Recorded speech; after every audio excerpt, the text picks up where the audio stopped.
somewhere along the bayous of Louisiana, in a parish whose exact location has been blurred by time, fire, and deliberate omission. There once stood a plantation that should have vanished from history. The records say almost nothing.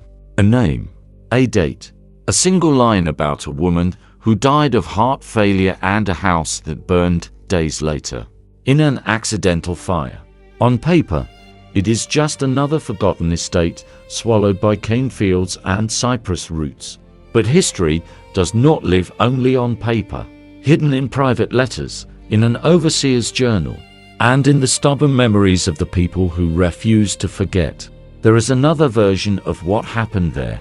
It is a story about power and cruelty, about one young woman who was supposed to break, and about 8 hunting dogs that did something no one could explain.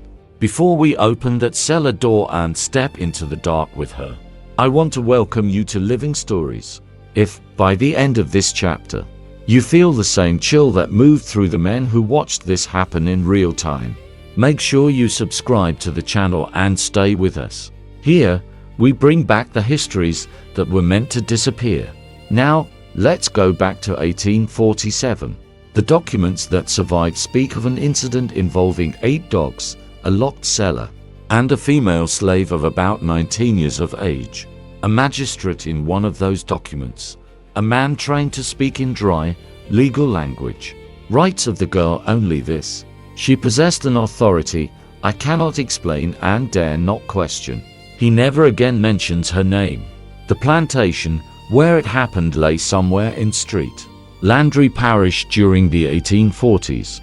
In that stretch of Louisiana where the swamp water reflects the sky and the air feels like wet cloth over the mouth. It was sugar country, built on cane, blood, and calculation. French Creole families had carved their fortunes there, passing land through careful marriages and ruthless bookkeeping. St. Landry in those days was a patchwork of Old World and New French spoken in drawing rooms, English shouted in markets, and Creole murmured everywhere in between. Catholic saints stared down from mantelpieces, their plaster eyes watching as sugarcane and human lives were measured in the same columns of profit and loss. The parish seat, Opelousas, was little more than a cluster of buildings around a square with a courthouse, whose columns were already crumbling despite being barely out of their youth. On Saturdays, that square filled with life. Planters' wives fingered bolts of fabric shipped from New Orleans. Enslaved people hurried in and out with baskets and bundles, careful never to walk too fast or too slow. Overseers stood in the shade, swapping news about weather and yields, pretending not to notice the traveling preachers who warned them, in tones of fire and brimstone, that no system built on suffering could stand forever. But the true power of St. Landry did not sit in that courthouse.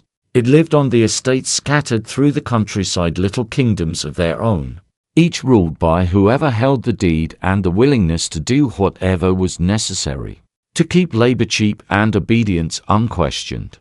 7 miles northwest of town, down a shell road that turned to thick soup in heavy rain, stood the Devo estate. The land had once belonged to the Fontenot family, wealthy French Creoles whose name appeared in parish records beside finely written numbers, and the occasional notation of a duel. When the last Fontenot heir died without children in 1843, the estate passed through the hands of lawyers, creditors, and distant relatives until it ended up with someone no one in St. Landry had ever met, a Belgian baroness named Eloise Devo. She arrived in the spring of 1844 like a storm crossing state lines, sudden, uncomfortable, and talked about by everyone who saw the clouds gathering. She came from Charleston with a small entourage, expensive trunks, and a reputation that walked through the parish months ahead of her carriage. People whispered that her late husband's death had been convenient. They did not say for whom. She was around 40, though she dressed several years younger. Her gowns were cut in the latest European styles, fabrics that caught light and attention in drawing rooms used to cotton and homespun. Powder softened the lines that time had written at the edges of her beauty. But nothing softened her eyes. Those were sharp, pale, and always measuring. The people of St. Landry quickly learned that when Eloise Devo looked at something or someone, she was not seeing a person. She was calculating value. She spoke French with a foreign lilt, English with almost painful precision, and refused entirely to use the local Creole dialect. When a neighbor jokingly tried to speak it with her at a dinner party, she smiled the way a surgeon might smile at a patient describing their own operation. "I do not pick up the language of servants," she said. "It confuses the head." Within weeks of taking possession of the estate, she dismissed half the workers, selling some, leasing others, dispersing families with the same calm efficiency she used when talking about furniture. She replaced the previous overseer with a man named Gaspar Thibault, a thin, sun-seared figure with a habit of tapping a riding crop against his leg as he walked. Thibault had been fired from 3 previous positions for excessive severity, which was precisely why the Baroness wanted him. She then introduced Street Landry to her most disturbing import from Charleston. 8 dogs. They were massive creatures, bred from mastiffs and bloodhounds, each standing nearly 3 feet at the shoulder, with thick necks, heavy jaws, and eyes that watched everything. Their coats, mottled browns and blacks, seemed dipped in mud and shadow. When they walked, the ground noticed. At that first summer dinner, the Baroness spoke about them with the same amused pride other women reserved for their gardens. "They are not pets," she told her guests as they sat over coffee and liquor. "They are instruments, tools. A man in South Carolina trained them for me. He specializes in animals of intimidation." She named each dog after a European noble house: Bourbon, Savoy, Habsburg, Hohenzollern, Romanov, Windsor, Grimaldi, and Medici. She liked the idea of old bloodlines bowing to her voice. She kept them in a specially built kennel behind a main house, in individual runs, with a feeding schedule calculated to keep them always a little hungry, always on edge, always dangerous. To her, they were proof of her control. To everyone else on the estate, they were a reminder that the worst thing in Street Landry was not the law. It was the woman who could point 8 starving dogs like a loaded gun. In the fall of 1844, she went to the New Orleans slave market and bought a girl. The bill of sale survives. It lists the girl as female, approx. 16, from Virginia estate. No last name. In the margins, the broker had scrawled, uncommonly defiant. Previous owner reports incidents of disobedience. Reduced price reflects temperament. The Baroness saw the discount and smiled. She paid $400 for the girl, a significant sum, but less than the market would usually demand for someone so young and healthy. $400 for a problem she believed she could solve. On the estate, the girl was given the name Marguerite. It was not her name from Virginia. That one, the Baroness said, belonged to another life, and that life is over. Marguerite was chosen because it sounded refined enough to please the mistress, and short enough to shout. She stood about 5'4", with a slender build that spoke of growth, cut short by hunger. Her hands were roughened by fieldwork, the skin across her knuckles broken and healed more than once. Her back carried thin white scars that no one asked about, because everyone knew where such marks came from. But it was neither her height nor her scars that drew attention. It was her eyes. They were dark, steady, and observant. When white people spoke to her, they went down for a heartbeat, the way they had been trained to do, but then they came up again, watching, not challenging, not openly, just seeing, calculating, remembering. The first time the Baroness looked at her, she recognized that gaze immediately. It was too familiar. It was the look she saw in the mirror, stripped of perfume and powder. The look of someone who refused to be less than she knew herself to be. She found it amusing. Housework, she decided. I will see her every day. I want to know how long that expression lasts. And so Marguerite began her new life inside the big house. Scrubbing floors, changing linens, serving food with steady hands. The Baroness watched her constantly in those first weeks, not because she needed to, but because she wanted to see the moment when the girl's spirit cracked. The opportunity, she thought, came over something absurdly small. Late one November morning, the Baroness gave an instruction in passing, laying out a particular gown, arranging jewelry in a particular order. Marguerite, already balancing a tray, paused half a second too long before dropping into a curtsy. It was nothing, a gesture delayed by a breath. A normal person might have missed it. The Baroness did not. In her mind, that pause said everything. That afternoon, she had the girl taken into the yard. 20 lashes, she ordered, for insolence and for forgetting her place. Gaspar Thibault carried out the sentence in front of the assembled household, his arm rising and falling with practiced rhythm. The whip tore open skin and old scars alike, the sound sharp enough to make even hardened field hands wince. Marguerite did not scream. She pressed her face to the side, jaw clenched so hard that blood showed where she bit the inside of her cheek, and held the pain inside her body like a secret. No pleading, no cry, no "Mum, please."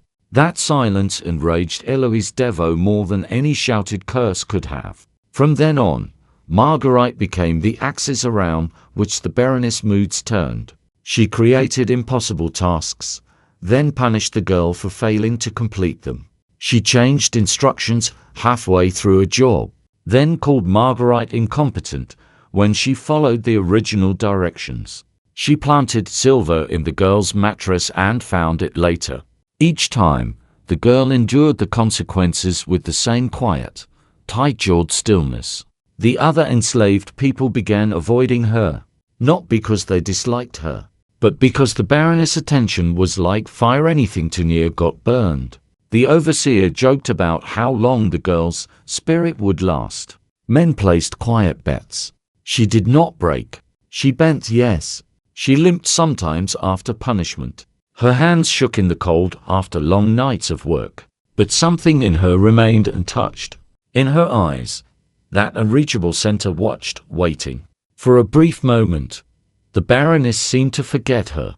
In March 1845, an unexpected visitor arrived from Charleston, a man the staff eventually pieced together was the Baroness' husband from a previous marriage, someone she had conveniently never mentioned. For 2 weeks her mood softened. She laughed at dinner. She walked the grounds in silk, pointing out details of the cane fields as if she had ever wielded a machete. She hardly spoke to Marguerite at all. When he left, something hardened in her that never softened again. She began spending long hours in the kennels, training the dogs herself, calling out sharp German words that snapped the animals into rigid attention. She ordered their rations reduced, keeping them just short of satisfied, their ribs faintly visible beneath their coats. She had Thibault design and construct something new, a cellar beneath the kennel building, 8 feet by 8, with a packed turf floor and cypress board walls. The room had only one way in or out, a square hole in the ceiling, closed by a thick trapdoor and locked from above. There were no windows, no light of its own, no purpose. She felt the need to explain. Marguerite continued her work in the house. The Baroness stopped noticing her, or pretended to. The staff breathed a little easier. The worst, they thought, had passed. They were wrong. The trouble began with a bracelet. May 17, 1847, dawned gray and heavy. The air hung low, wet and warm, clinging to skin like a second, unpleasant garment. In the big house, Marguerite moved through the familiar rhythm of morning, emptying chamber pots, laying small fires, opening shutters to let in light that never quite seemed enough. At 8 o'clock, she was in the dining room, polishing silver that reflected a warped version of her face, when the Baroness' bedroom door opened upstairs much earlier than usual. Footsteps crossed the hall, descending the staircase in a quick, angry rhythm. The Baroness entered the room still in her dressing gown, hair unpinned, eyes sharper than any blade. "Where is it?" she asked, voice low and controlled. Marguerite straightened, placing the spoon carefully on the table. "Mum, my bracelet," the Baroness said. "Gold with sapphires. It was on my nightstand last night. This morning, it is gone." She began to circle Marguerite slowly, like one of her own dogs measuring distance. "You were in my chambers yesterday changing linens," she continued. "Yes, Mum. And you did not see the bracelet." "I did not see it," Marguerite answered. That much was true. She had trained herself never to see any object that could later be called missing. "You did not see it," the Baroness repeated, "or you saw it and took it." "I didn't take anything, Mum." The hand that struck her was fast and practiced. The back of the Baroness' palm split Marguerite's lip, sending the metallic taste of blood flooding her mouth. "Do not speak," the Baroness said. "Empty your pockets." Marguerite turned out the worn cloth of her apron, revealing nothing but a rag and a small piece of soap. The Baroness watched, jaw tightening. "Your quarters, then," she said. "We will search your quarters." The room Marguerite shared with two other house servants held almost nothing. Thin pallets, a few folded garments, a cracked cup. No bracelet. The search took 5 minutes. In the doorway, the Baroness' face shifted from suspicion to a kind of furious disappointment. The absence of proof was, in her mind, not evidence of innocence, but an insult. "Thibault," she called, her voice slicing through the house like a whip crack. The overseer arrived nearly at a run, riding crop already in hand. "Take her to the yard," the Baroness said. 20 lashes for theft." "Mum, I didn't." The second slap burst the scab on Marguerite's lip. "Do not," the Baroness hissed, "speak." She stood a moment longer, breathing hard, then stilled. An idea crossed her face, thin and cruel. "No," she said slowly. "Not the yard. Something better." She turned to Thibault. "Take her to the cellar. The room under the kennels. Lock her there." "For how long?" Thibault asked, though part of him did not want to know. "Until I decide she has learned proper respect. A day too. We shall see." Her smile was a line of ice. "Give her water twice a day. No food. Let her listen to the dogs above her and think about what happens to thieves who mistake my patience for weakness." The kennel building was a long, low structure that smelled of straw, wet fur, and the metallic sharpness of fear. As Thibault led her toward the far end, the dogs exploded into barking, throwing themselves against the timber gates of their runs. The force of their bodies made the walls tremble. At the back, an iron padlock secured a square of wood in the floor. Thibault unlocked it and heaved the trapdoor up. A breath of cold, sour air rose from below. "Down," he said. Marguerite climbed the ladder without argument. She had been locked in small dark places before, smokehouses, sheds, closets. They were all the same. Walls, night, waiting. The ladder dropped about 10 feet. When she reached the packed earth at the bottom, she looked up just in time to see the trapdoor swing shut, cutting off most of the light. The padlock clicked. Thibault's footsteps receded.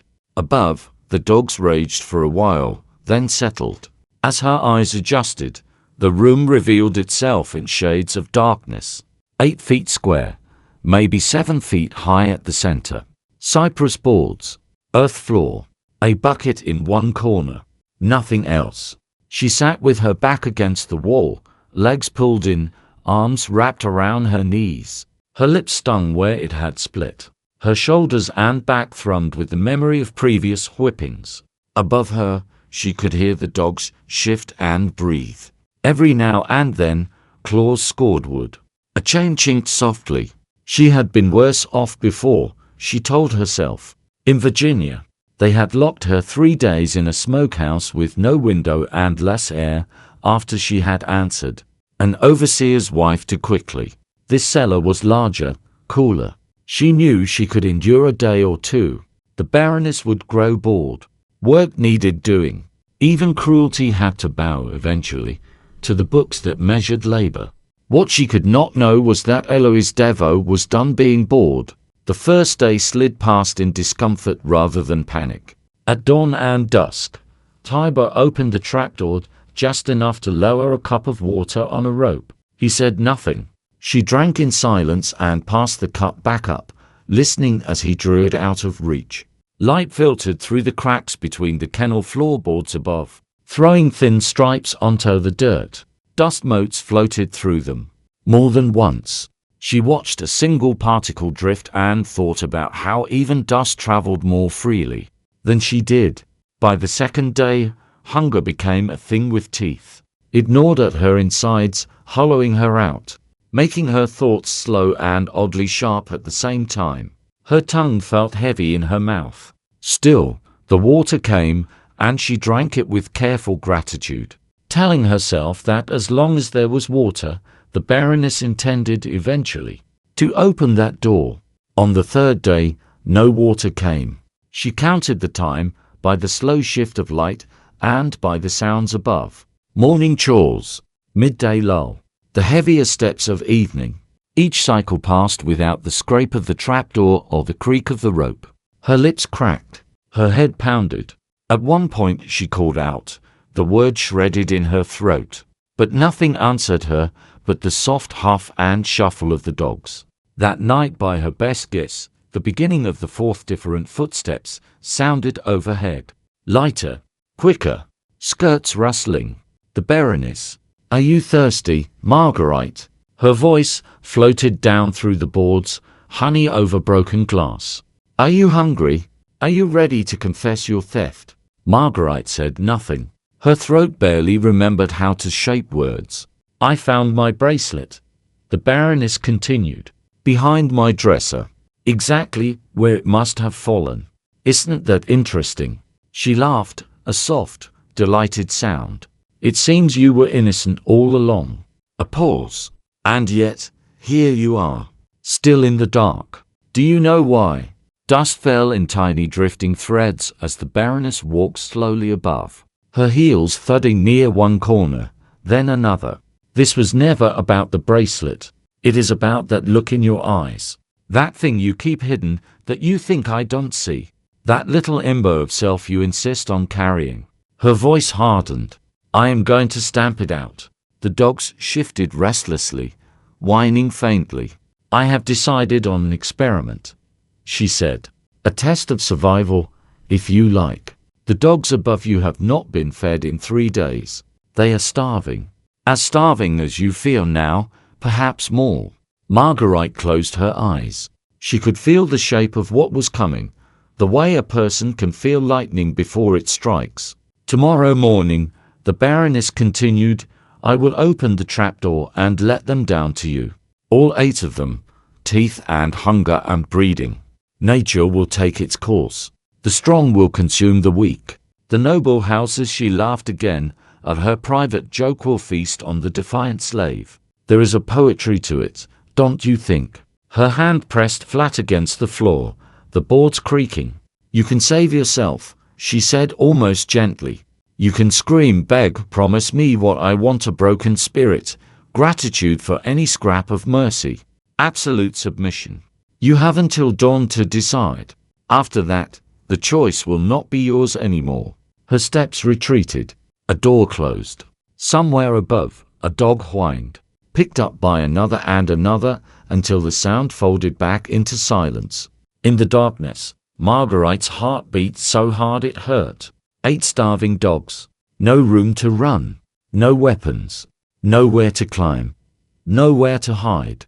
She pictured their jaws, the way they strained against their chains in the yard. She pictured the Baroness leaning over the opening, listening for screams. Fear wanted to claw up her throat and set her to pounding at the walls. She swallowed it back down. Panic, she knew, only made the end faster. She had watched those dogs for months. She had seen the way they stiffened when the Baroness approached, the way they flattened their ears, not in affection, but embraced obedience. She had watched Tybo handle them, to how they tested him more than they ever tested her. She had noticed which dogs stole food when they could, which yielded, which fought. They were weapons, yes, but weapons had to be pointed. They had to be told who was enemy and who was master. What happened to a weapon in the dark, when master and target were both somewhere above? Unreachable. She thought of animals back in Virginia: barn dogs, hogs, even chickens. She had seen, more than once, that hunger alone did not decide how animals behaved. Hierarchy did. Packs, flocks, herds, all of them moved by invisible rules of dominance and submission. The Baroness believed the dogs were loyal to her. Marguerite had seen something else. They were loyal to authority, to whoever could convince them that survival depended on listening. If she met them as prey, she would die. If she ran, cowered, screamed, they would know what she was supposed to be and act accordingly. But what if she refused that role? What if, in the one moment, when everything in her wanted to collapse, she chose instead to stand? In the hours before dawn, she prepared. With the tips of her fingers, she dug at the packed earth, making a shallow depression near one corner. The dirt was cool and damp, clinging under her nails. She had felt a small shape beneath the surface on her first night and left it there, unsure if it might matter. Now, feeling blindly in the hold, she found it again. A dead rat, stiff, but not yet completely rotted. It had probably crept in through some unseen crack and died here long before she arrived. It was pitiful. Too small even for one dog, let alone 8. But it was something. She wrapped strips of fabric torn from her skirt and underdress around her hands and forearms, creating a rough barrier between skin and teeth. It was not armor. It was hope with seams. Then she chose her place not in the corner, not pressed against the wall, but in the center of the cellar, where she had space to pivot in any direction. She stood there, feet planted shoulder width apart, hands at her sides, and breathed until the roaring in her ears quieted. She made one last decision. She would not scream. Not for the Baroness. Not for the dogs. Not even for herself. If she died, she would die as something the Baroness had never allowed her to be, equal to anything that shared her hunger. Light began to knife down through the cracks as morning came. Above, she heard the dogs stirring, their claws clicking, their bodies slamming against wood as Tiber opened their runs one by one. Excitement vibrated through the floor, the particular frenzy of animals. Who knew that open gates meant meat? The padlock snapped open. Hinges groaned. A square of light flooded the cellar, almost blinding after days of dimness. The Baroness' face appeared in the opening, framed by sky. Beside her, Tybo, and behind them the blur of other figures. She's not even crying, Tybo mattered, surprise softening his voice. She will, the Baroness said. Give it a moment. The first dog descended. It was Bourbon, the largest male, heavy-pawed, but surprisingly nimble on the ladder. His body filled the space between walls. His jaws were thick. His eyes, when they caught hers, were not mad. They were focused. He dropped to the dirt and immediately oriented toward her, head low, shoulders bunched. His lips peeled back, showing yellow teeth worn by bone and sinew. Hunger made his breath hot and wet. Marguerite did not move. One heartbeat, two. The second dog clambered down behind him, then the third. Within minutes, all 8 stood on the cellar floor, filling it with their heat and the smell of unwashed fur. They panted, pacing, circling, their bodies forming shifting patterns. Above, the Baroness and the men watched. Now she whispered, more to herself than anyone else now. The dogs began to arrange themselves in instinctive formation. Bourbon took the front, facing Marguerite head-on. 2 slimmer dogs slid to her sides, flanking. The rest fanned out, tails stiff, ears forward, nostrils flaring. Marguerite did something then that made even the men above shift uneasily. She stepped toward Bourbon. Not a rush, not a lunge. Just one measured step, then another, closing the gap until 4 feet of stale air separated them. The dog froze. This was wrong. Prey ran. Prey flattened itself against walls. Prey made high sounds and tried to be smaller. This thing in front of him was moving like another dog, not like a deer. Marguerite drew in a breath that scraped her throat and let it out slowly. She sank to one knee, not in surrender, but to bring herself to Bourbon's level. She did not drop her gaze. Staring too hard would be a challenge. Looking away would be submission. Instead, she held his eyes the way one tree might hold another's shadow. She extended her wrapped hand, palm empty, fingers slightly curled. Behind Bourbon, the circle of dogs tightened. Behind Marguerite, there was only wall. Above, someone swore softly. "She's gone mad," the Baroness murmured. Fear has unhinged her. But fear had never been clearer. "You're hungry," Marguerite said quietly, the words almost a growl. "I'm hungry." Her voice shook once, then steadied. "She did this to us." Her hand drifted back toward the small pit she had dug. The dogs tracked the movement instantly, bodies tensing. Even hunger had room to make way for curiosity. Marguerite dug into the earth and pulled out the rat. It hung limp, tail swinging, tiny teeth bared in a final frozen snarl. 8 pairs of eyes locked onto it. With a sharp jerk, she tore the rat in half. Pain flared in her finger joints, but she held on. She flung one bloody piece into the far corner. 4 dogs launched after it, snarling, snapping. Bourbon shouldered them aside, claiming the morsel, swallowing it almost whole. She tossed the second half to the opposite corner. The remaining dogs fought in a brief, ugly flurry. Windsor emerged with the prize. When it was gone, when there was no trace of meat left on the ground, the dogs turned back toward her. She could feel the shift in the air. Hunger still drove them, but another association had begun to form. This soft-skinned creature had produced food. Small, yes, insufficient, but food. They watched her with new interest. Above, the Baroness scoffed. "That won't save her. She's just given them a taste." "Maybe, maybe not." Marguerite slowly sat, cross-legged, in the dirt. Her back was against the wall now, but not pressed into it. The dogs approached, snuffling, breathing loud enough to fill her ears. Their noses shoved into her arms, her shoulder, her hair. One pawed at her wrapped forearm, claws pricking through fabric. She didn't flinch. The first rule of not being prey: do not behave like prey. Bourbon pushed his massive head against her chest, hard enough to rock her forward. She steadied herself and, moving with the care of someone lifting a burning coal, brought her hand up to scratch behind his ear. The dog's body stiffened. His tail, rigid as a board, loosened by a fraction. One uncertain wag. The others watched their leader. They watched his nose, his ears, his posture. When he did not attack, they did not attack. Hours passed. Above, the Baroness called German commands down through the opening. Each word meant to ignite training etched into muscle and bone. The dogs flicked their ears but did not move. The sound of her voice had always meant food, power, pain. Now it carried something else: distance. She threw down dried meat at midday, confident that the smell would send them into a frenzy that would finally strip away whatever spell the girl had cast. They ate, but not as she expected. No wild scramble, no tearing each other apart.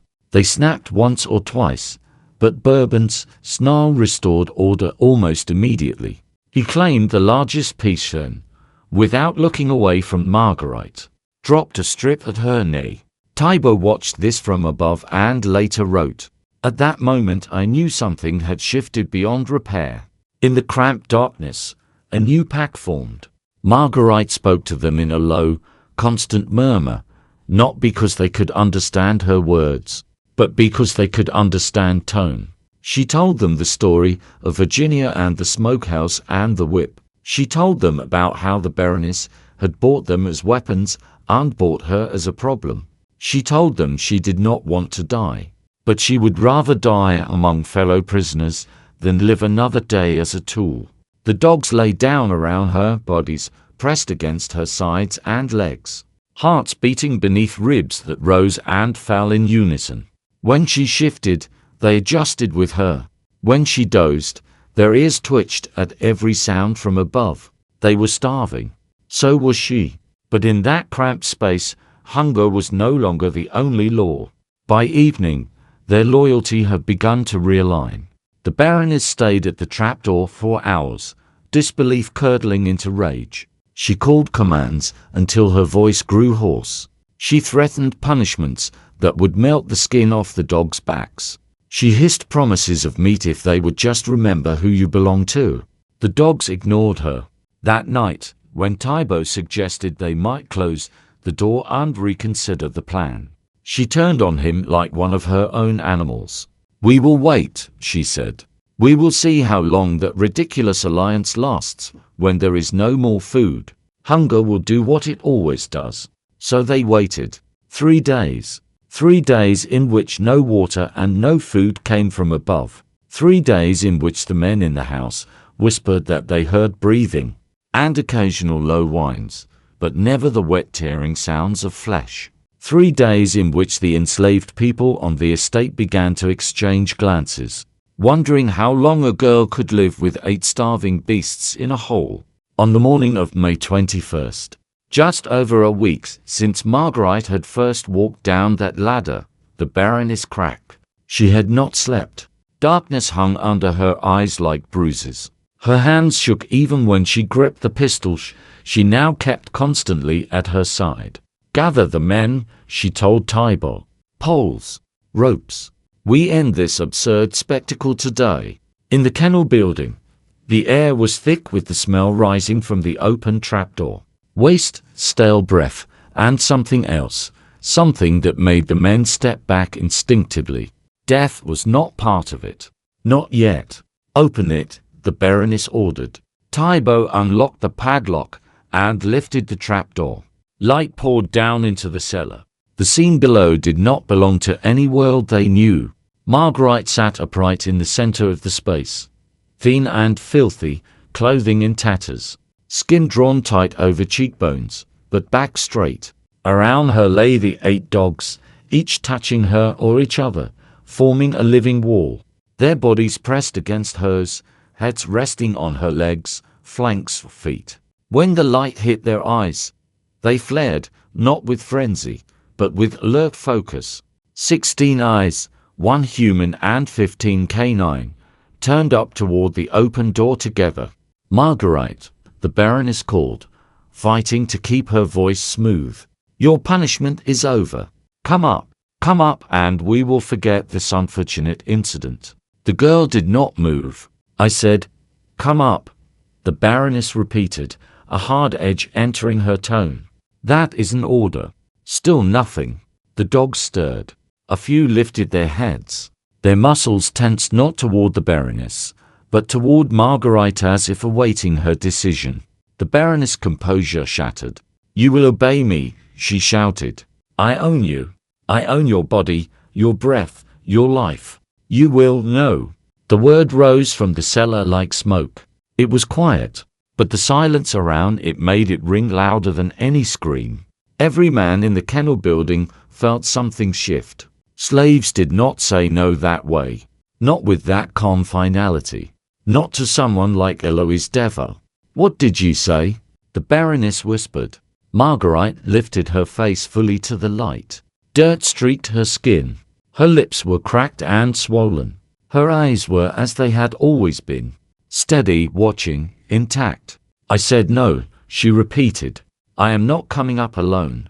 We come up together, the 9 of us, or we stay. You do not give orders down here anymore. Not to me. Not to them." Rage, disbelief, and something close to fear waged war across the Baroness' features.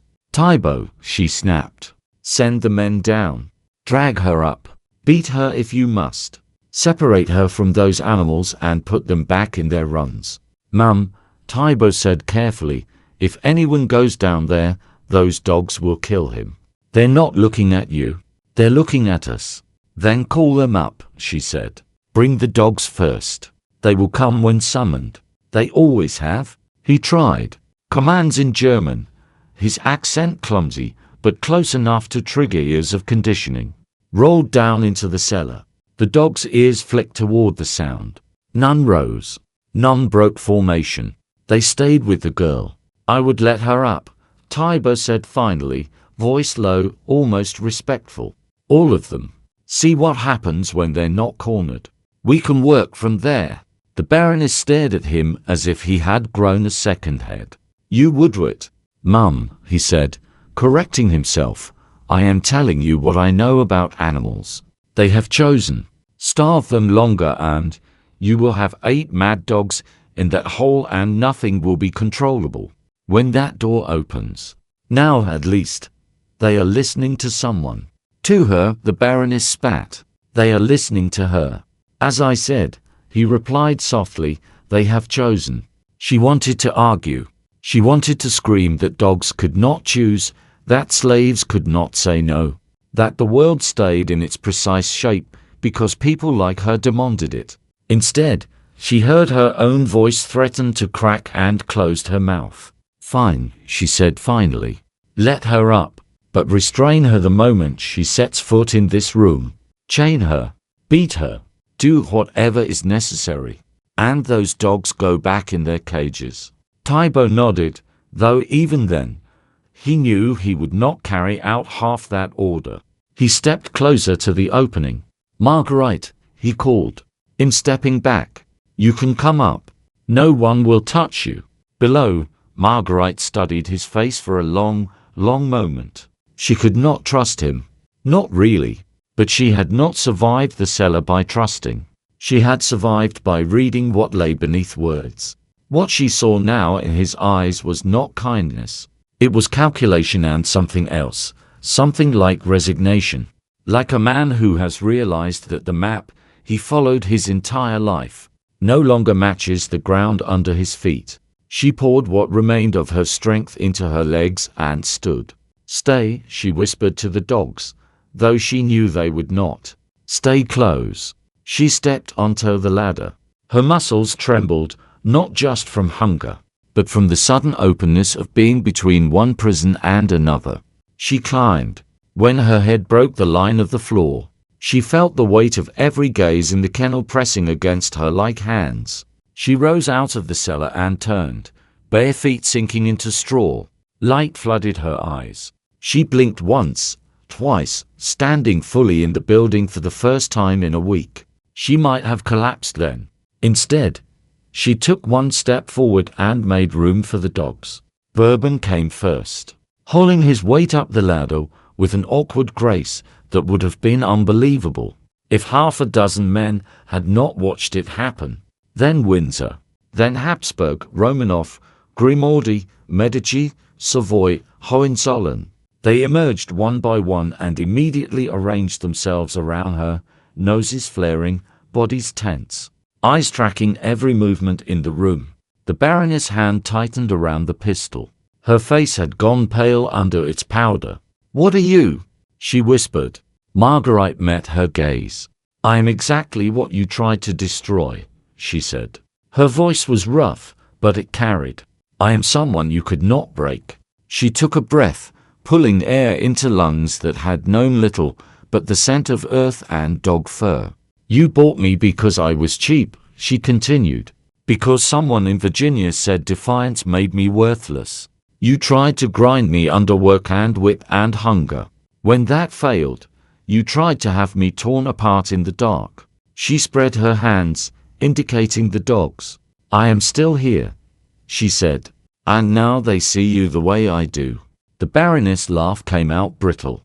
You think this changes anything? They're dogs. You're a slave. I am the law in this place. This will end with you in chains and them back where they belong. No, Marguerite said simply. It won't. She looked around the room. Men who had whipped and ordered her stood pressed against the walls, eyes flicking between her and the animals. Everyone here saw what happened, she said. Every one of them knows you tried to kill me and failed.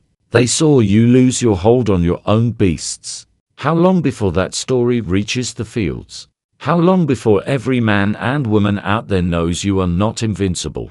Enough, the Baroness snapped. Tybo, take her. No one moved. Take her, she screamed. Tybo's fingers tightened around his riding crop. He had seen what the dogs had done for her in the cellar. He had seen Bourbon's eyes when the pistol lifted. He knew that stepping forward now would mean testing whether their loyalty was merely hunger and proximity, or something deeper. He did not step. This is mutiny, the Baroness gasped. This is rebellion. I will have you all punished. I will. Her words broke against the simplest of actions. Marguerite walked, not toward the Baroness, not toward the men, toward the open door of the kennel building. The dogs moved with her, formation tightening, placing their bodies between her and everyone else, as if they had done this 100 times before. The men parted, some from fear, some from awe, some from an instinct older than either. The instinct to step aside when they saw something the world had not prepared them to face. At the threshold, Marguerite paused and looked back. I am leaving this place, she said. I am walking off this land. These dogs are coming with me. If you want to stop me, you will have to shoot me in the back. In front of them. In front of everyone. You won't get 10 miles, the Baroness hissed. Her hand jerked, raising the pistol. They'll catch you before nightfall. They'll bring you back in chains, and I will carve the defiance out of you. Maybe, Marguerite said. But I would rather die out there than live one more day as your property. And I am not the only one who feels that way. She stepped outside. Sunlight hit her like a blow. The yard lay wide and open, fields stretching beyond. The big house standing white and proud with its columns and shaded porch. Workers had gathered at the edges, field hands, housemaids, children peering from behind their mothers' skirts.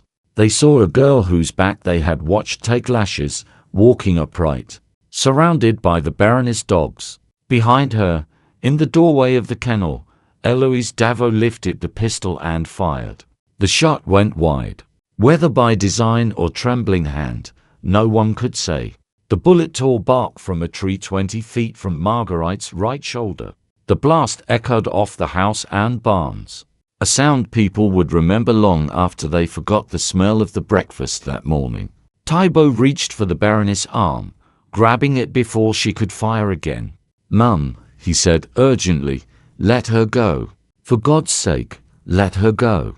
If you kill her now, he didn't finish the sentence. He didn't have to. Every person in that yard could see what would happen if Marguerite fell. 8 dogs, already coiled with tension, hurled into a frenzy with one crack of gunfire. The Baroness' chest rose and fell. The pistol shook in her hand. Fine, she whispered at last, the word ripped from somewhere deeper than her pride. Let her go. Send word to the parish authorities. Report her as a runaway. Offer a reward. Her eyes followed the shrinking figure of the girl and the dogs. She will be caught. This is not over. But in one way, it was. Marguerite did not run. She walked at a steady pace down the shell road, 8 dogs trotting around her, noses swinging from side to side, ears flicking at every sound. She did not look back. Later, neighbors would write that they saw her on the river road, or at a crossroads, or passing under the shade of old cypress trees. One planter described how he hailed her, thinking she must be lost, and asked if she needed directions. She looked at me, he wrote to his brother, with a gaze that made me regret the question. I am exactly where I need to be, she said. The dogs placed themselves between us, not with growls, but with such controlled intention that I found myself stepping aside. I watched as she continued north.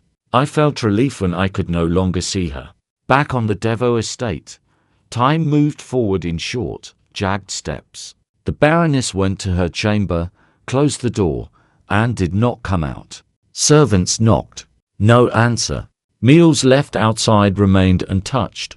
Smoke slipped under the door hours later, and by the time Tybo and the men broke it down, it was too late. She lay on her bed, hands folded neatly over her chest, like a woman prepared for burial.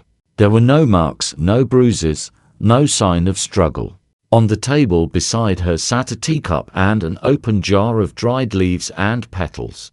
In her small garden, behind the house, several plants were missing stems, foxglove and monkshood among them, both as deadly as any bullet given the right dose. The parish doctor, called to the scene, looked at the stiffening body of a woman from one of the Wright families, and wrote heart failure in his report. The magistrate signed the paper. Devo signed as witness. No one with authority wished to say the words poison or suicide in a ledger that might outlive them. A week later, the main house caught fire. Officially, a lamp was to blame, knocked over in the night by some careless hand. The flames spread too fast and too perfectly to match that story. Those who had served under Eloise Devo's rule stood in the yard and watched the house burn, its white columns glowing orange, its roof collapsing in a shower of sparks. And they did not form a bucket line. Barns caught. The kennel building caught. The cellar beneath it filled with heat and smoke. And whatever remained of the dirt and boards that had held the impossible was baked into ash. By morning, the Devo estate was a skeleton of black beams and smoking rubble. Insurance was paid. Debts were settled. The land was divided and sold. Within a generation, the precise lines of the property blurred. Trees grew where the house once cast its shadow. Cane rose over the place where the cellar had been. Nothing marked the spot, except the story. It survived in corners, in whispers, in the spaces where people who have been denied power all their lives store the tales that help them breathe. Decades later, when federal interviewers traveled through the South collecting the memories of formerly enslaved people, an old woman in Louisiana mentioned a story she'd heard as a girl, a story about a young woman, and some dogs and a mistress who burned. The details differed. The names had changed. The place wandered up and down the river. But the core was the same. Someone who had been bought, who was supposed to break, refused. Gaspar Devo left Louisiana not long after the fire. He went west to Texas, took work on a cattle ranch, and died in a riding accident in 1851. Among his belongings, someone found a journal.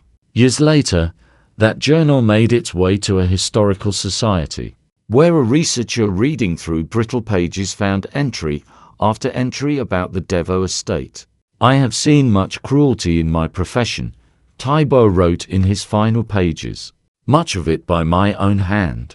But what the Baroness attempted exceeded even those brutal measures. What that girl accomplished exceeded every natural law I understood. I will die not knowing how she did it.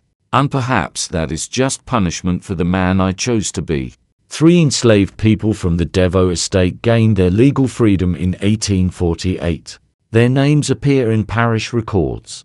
Baptiste, a field hand who refused to enter the cellar with the dogs, Marie-Louise.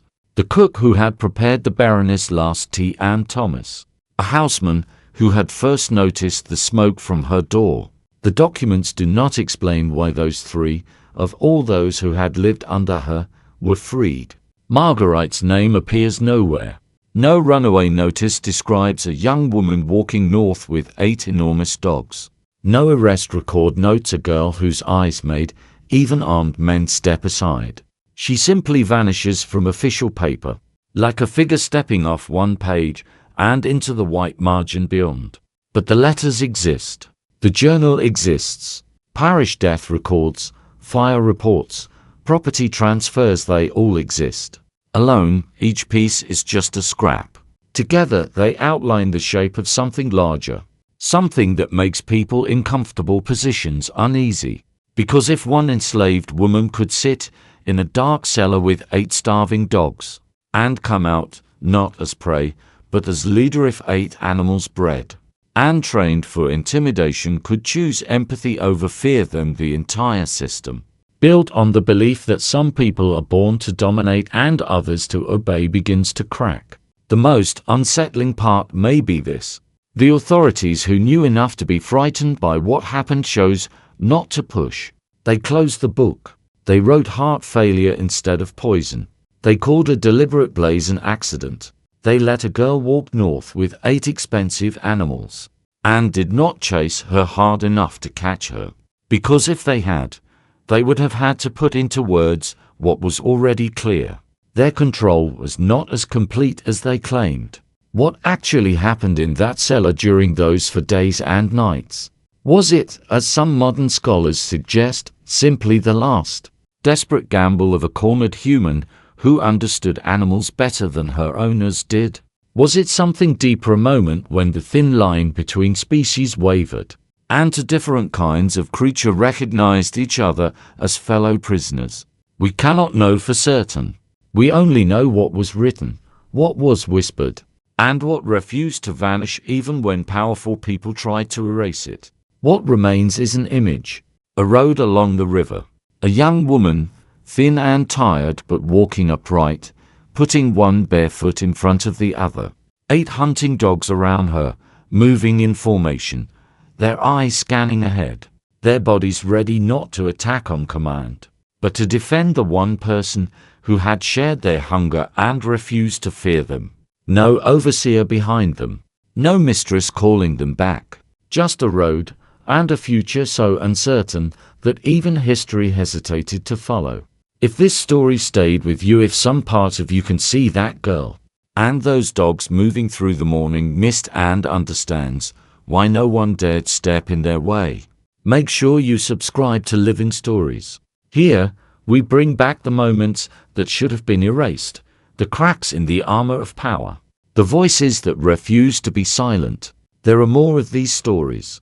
More cellars, more roads, and more people who walked away when every rule said they could not. Stay with us.